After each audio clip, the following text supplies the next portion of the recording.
Let's now welcome Thembisa Fakude, Director at Africa-Asia Dialogues, to weigh in on this particular matter. Thembisa, very good afternoon to you. So, tensions between nuclear-armed neighbours, India and Pakistan, date back decades. Perhaps as we look at the recent escalation following this latest attack in Kashmir, give us context in terms of how deep-rooted these divisions are. Well, they're deep-rooted in the... You have Pakistan, same men have got Hindu, which is majority Hindu.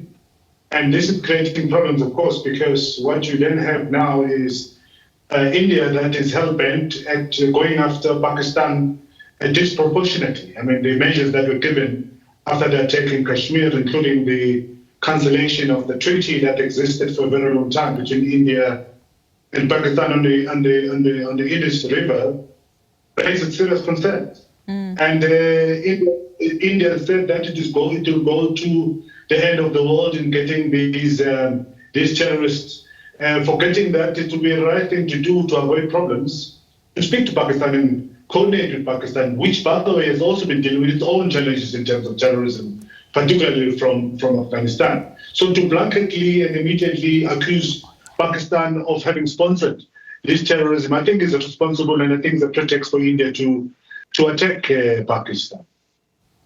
While it's still unclear at this stage, and Thembisa, I must apologize, your line seemed to be not too great in the beginning, but I'm hoping it gets better. But whilst it's still unclear which area, along the line of control, the exchange of fire took place, it did lead to one of the deadliest attacks. How is this latest attack likely to see tensions escalate to an even larger conflict that will derail even key diplomatic agreements that, analysts are also worried about between the two countries, including, of course, the similar agreement?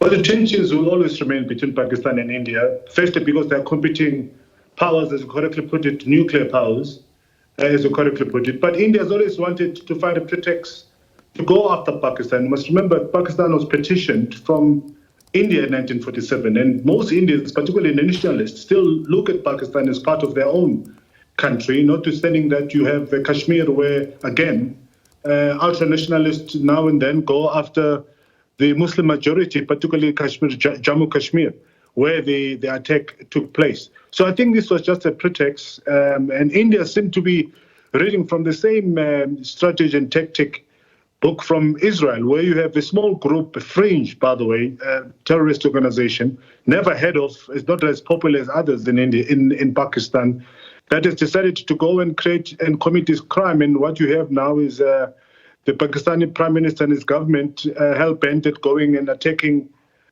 India with an intention of not only fighting the terrorism, but to disturb peace and stability in the region.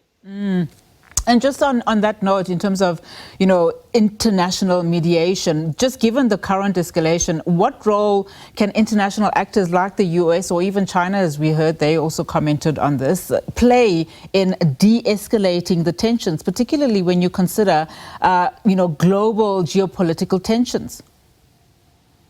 Well, they can play an important role, but we know already that the United States is on the side of India. In other words, whatever India decides to do in Pakistan, we're going to have support. And we had a number of countries, as your correspondent correctly put it, who are on the side of India, like promising India whatever it is that it will take for them to continue fighting terrorism. The only superpower that has been neutral, cautionary, has been China, who has said that everybody must exercise restraint. But by the look of things, India has got support of many Western countries. Of these countries have also themselves suffered from terrorism, but I don't think it's the right step to take, particularly in that region. As it is, we've got problems in the Red Sea. Imagine if we've got problems now in the Indian Ocean and leading to the Arabian Sea, because we hear about the Indians having their military exercises in the Arabian Sea. The entire region will be impacted, not only Pakistan and India, but you are likely to have the traffic that will be coming from the Far East. Those who still use the Red Sea also having their traffic disturbed. So it could just impact the global economy if this war escalates. And I mean, just given the fact that we are dealing already with several wars, I mean, does the world need another escalation of violence? Well, we don't need an escalation of violence, nor do we need an escalation of toxic rhetoric, which is what has been happening.